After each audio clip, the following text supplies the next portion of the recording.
I'm going to talk to you tonight about coming out of the closet. And not in the traditional sense, not just the gay closet.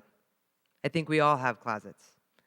Your closet may be telling someone you love her for the first time, or telling someone that you're pregnant, or telling someone you have cancer, or any of the other hard conversations we have throughout our lives. All a closet is a hard conversation. And although our topics may vary tremendously, the experience of being in and coming out of the closet is universal. It is scary, and we hate it, and it needs to be done. Several years ago, I was working at the Southside Walnut Cafe, a local diner in town. And during my time there, I would go through phases of militant lesbian intensity. Not shaving my armpits, quoting Ani DeFranco lyrics as gospel, and depending on the bagginess of my cargo shorts and how recently I had shaved my head, the question would often be sprung on me, usually by a little kid. Are you a boy or are you a girl? And there would be an awkward silence at the table. I'd clench my jaw a little tighter, hold my coffee pot with a little more vengeance. The dad would awkwardly shuffle his newspaper and the mom would shoot a chilling stare at her kid. But I would say nothing, and I would seethe inside. And it got to the point that every time I walked up to a table that had a kid anywhere between 3 and 10 years old, I was ready to fight. And that is a terrible feeling. So I promised myself the next time I would say something, I would have that hard conversation. So within a matter of weeks, it happens again. Are you a boy or are you a girl? Familiar silence, but this time I'm ready. And I am about to go all Women's Studies 101 on this table. I've got my Betty Friedan quotes. I've got my Gloria Steinem quotes. I even got this little bit from Vagina Monologues I'm going to do. So I take a deep breath, and I look down, and staring back at me is a 4-year-old girl in a pink dress. Not a challenge to a feminist duel, just a kid with a question. Are you a boy or are you a girl? So I take another deep breath, squat down next to her and say, hey, I know it's kind of confusing. My hair is short like a boy's and I wear boys' clothes, but I'm a girl. And you know how sometimes you like to wear a pink dress and sometimes you like to wear your comfy jammies? Well, I'm more of a comfy jammies kind of girl. And this kid looks me dead in the eye without missing a beat and says, my favorite pajamas are purple with fish. Can I get a pancake, please? And that was it. Just, oh, okay, you're a girl. How about that pancake? It was the easiest hard conversation I have ever had. And why? Because Pancake Girl and I, we were both real with each other. So like many of us, I've lived in a few closets in my life, and yeah, most often, my walls happen to be rainbow. But inside, in the dark, you can't tell what color the walls are. You just know what it feels like to live in a closet. So really, my closet is no different than yours, or yours, or yours. Sure, I'll give you 100 reasons why coming out of my closet was harder than coming out of yours, but here's the thing. Hard is not relative, hard is hard. Who can tell me that explaining to someone you just declared bankruptcy is harder than telling someone you just cheated on them? Who can tell me that his coming out story is harder than telling your 5-year-old you're getting a divorce? There is no harder, there is just hard. We need to stop ranking our hard against everyone else's hard to make us feel better or worse about our closets and just commiserate on the fact that we all have hard. At some point in our lives, we all live in closets, and they may feel safe, or at least safer than what lies on the other side of that door. But I am here to tell you, no matter what your walls are made of, a closet is no place for a person to live. Thanks.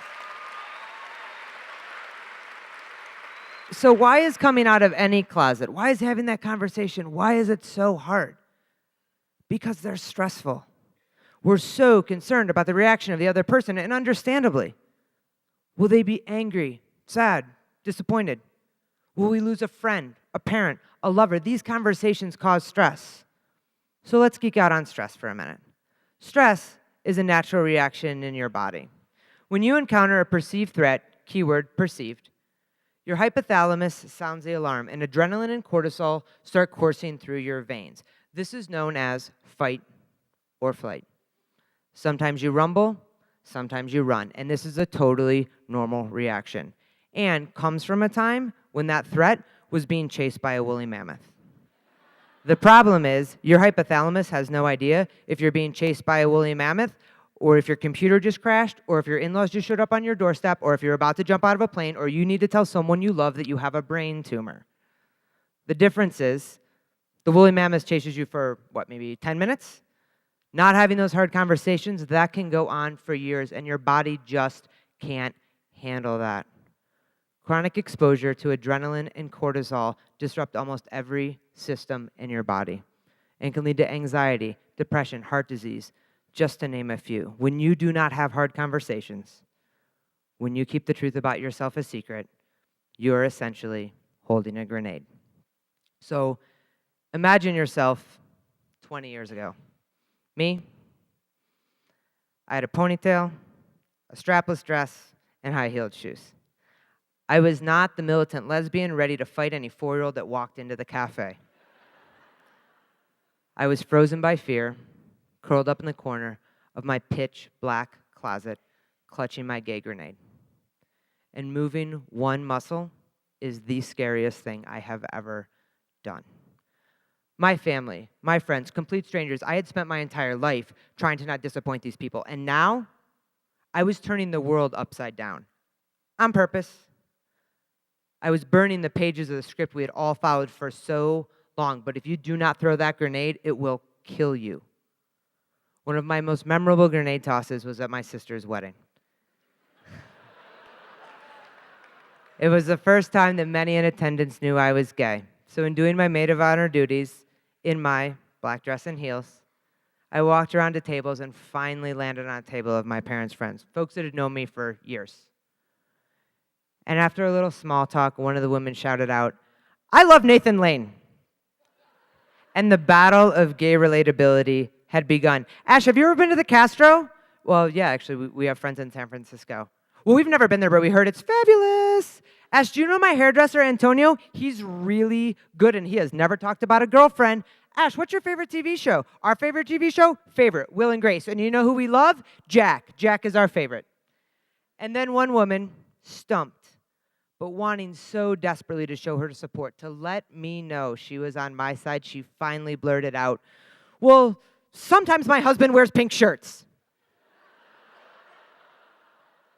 And I had a choice in that moment, as all grenade throwers do. I could go back to my girlfriend at my gay-loving table and mock their responses, chastise their unworldliness and their inability to jump through the politically correct gay hoops I had brought with me, or I could empathize with them and realize that that was maybe one of the hardest things that they had ever done. That starting and having that conversation was them coming out of their closets. Sure, it would have been easy to point out where they fell short. It's a lot harder to meet them where they are and acknowledge the fact that they were trying, and what else can you ask someone to do but try? If you're going to be real with someone, you gotta be ready for real in return. So, hard conversations are still not my strong suit. Ask anybody I have ever dated. But I'm getting better, and I follow what I like to call the 3 pancake girl principles. Now, please, view this through gay-colored lenses, but know what it takes to come out of any closet is essentially the same. Number 1, be authentic. Take the armor off. Be yourself. That kid in the cafe had no armor, but I was ready for battle. Stupid hypothalamus. If you want someone to be real with you, they need to know that you bleed too. Number 2, be direct. Just say it. Rip the Band-Aid off. If you know you are gay, just say it. If you tell your parents you might be gay, they will hold out hope that this will change. Do not give them that sense of false hope. And number 3, and most important, be unapologetic. You are speaking your truth. Never apologize for that. And some folks may have gotten hurt along the way, so sure, apologize for what you've done, but never apologize for who you are. And yeah, some folks may be disappointed, but that is on them, not on you. Those are their expectations of who you are, not yours. That is their story, not yours. the only story that matters is the one that you want to write. So the next time you find yourself in a pitch black closet clutching your grenade, know we have all been there before. And you may feel so very alone, but you are not. And we know it's hard, but we need you out here, no matter what your walls are made of. Because I guarantee you there are others peering through the keyhole of their closets looking for the next brave soul to bust a door open, so be that person. And show the world that we are bigger than our closets, and that a closet is no place for a person to truly live. Thank you, Boulder. Enjoy your night.